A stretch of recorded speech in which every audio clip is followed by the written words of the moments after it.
1 August 2026 তারিখে আমাদের হাসপাতালে শিশু বিভাগের দায়িত্ব পালনরত অবস্থায় একজন ইন্টার্ন চিকিৎসকের উপর রোগীর স্বজনদের দ্বারা আকস্মিক, অনাকাঙ্ক্ষিত এবং ন্যক্কারজনক শারীরিক হামলার ঘটনা ঘটে। আমরা অত্যন্ত স্পষ্টভাবে বলতে চাই, এই ধরনের ঘটনা কোনোভাবেই বিচ্ছিন্ন নয়, বরং এটি একটি চলমান সমস্যার বহিঃপ্রকাশ, যেখানে চিকিৎসকরা প্রতিনিয়ত ঝুঁকির মধ্যে থেকে দায়িত্ব পালন করে যাচ্ছেন। একজন ইন্টার্ন চিকিৎসক হিসেবে আমাদের সহকর্মীরা দিনরাত নিরলসভাবে পরিশ্রম করে রোগীদের সেবা দিয়ে থাকেন। সীমিত জনবল, অতিরিক্ত কাজের চাপ এবং অনেক ক্ষেত্রে পর্যাপ্ত নিরাপত্তার অভাব সত্ত্বেও আমরা আমাদের সর্বোচ্চটা দিয়ে মানুষের পাশে থাকার চেষ্টা করি। কিন্তু যখন সেই সেবার প্রতিদান হিসেবে আমাদের উপর শারীরিক ও মানসিক আক্রমণ নেমে আসে, তখন তা শুধু কষ্টদায়কই নয়, বরং ভীতিকর এবং হতাশাজনক।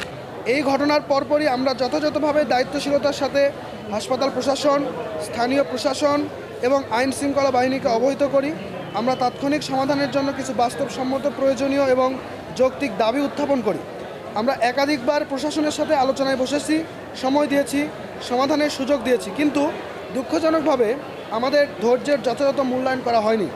বরং এরই মধ্যে আরও একটি উদ্বেগজনক ঘটনা ঘটে। আমাদের নারী ইন্টার্ন হস্টেলের নিরাপত্তা বিঘ্নিত হওয়ার মতো পরিস্থিতি তৈরি হয়। সেখানে বহিরাগত বখাটে যুবক অনুপ্রবেশের অভিযোগ ওঠে। এই ঘটনা আমাদের নিরাপত্তা সংকটকে আরও স্পষ্ট করে তোলে। এই প্রেক্ষাপটে আমরা বাধ্য হয়ে কর্মবিরতির মতো একটি কঠিন সিদ্ধান্ত গ্রহণ করেছি। আমরা পরিষ্কারভাবে বলতে চাই, এই কর্মবিরতি কোনো আবেগতাড়িত বা হঠকারী সিদ্ধান্ত নয়, বরং এটি সুপরিকল্পিত, যৌক্তিক এবং আত্মরক্ষামূলক পদক্ষেপ। এখানে ভুল চিকিৎসার কোনো সুযোগ নেই।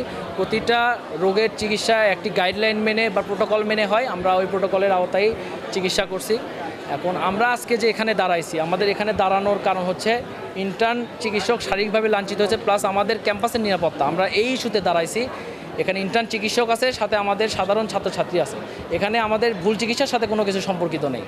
হামলা হওয়ার কারণ রোগীর একটা বাচ্চা যখন মারা যায়, এখানে হসপিটাল মানে কি, এখানে বাচ্চা মারা যেতেই পারে, বাচ্চা বা যে কোনো কেউ মারা যেতেই পারে, অনেক ক্রিটিক্যাল কন্ডিশন আসতে। তো সেখানে যদি আপনার রোগীর স্বজন পক্ষ জিনিসটা যদি না বোঝে, সে যদি না বুঝে যদি হামলা করে, সেটা তো তার ব্যাপার। আমাদের পক্ষ থেকে সব করা হয়েছে। আমাদের সর্বমোট 5টা দাবি করা আছে। আমাদের প্রথম দাবি হচ্ছে আমাদের নিরাপদ কর্মস্থল নিশ্চিতকরণ, সাথে আমাদের নিরাপদ ক্যাম্পাস নিশ্চিত করা। এটা আমাদের প্রথম দাবি। আমাদের দ্বিতীয় দাবি হচ্ছে মিড লেভেল ডক্টর বা অ্যাসিস্ট্যান্ট রেজিস্ট্রার যারা আছে, তারা 24/7 আপনার রোস্টার ডিউটির আওতায় থাকবে। আর আমাদের তৃতীয় দাবি হচ্ছে শিশু বিভাগে যে হামলাটা হয়েছে, রোগী স্বজন পক্ষ থাকা, তার বিভাগীয় তদন্ত এবং আইনানুগ ব্যবস্থা নিতে হবে। এবং আমাদের চতুর্থ দাবি, হাসপাতালের ভেতরে বহিরাগত সন্ত্রাসীদের প্রভাব মুক্ত রাখতে হবে। এবং আমাদের পঞ্চম দাবি, আমাদের একটা স্থায়ীভাবে এখানে পুলিশ বক্সের ব্যবস্থা করতে হবে।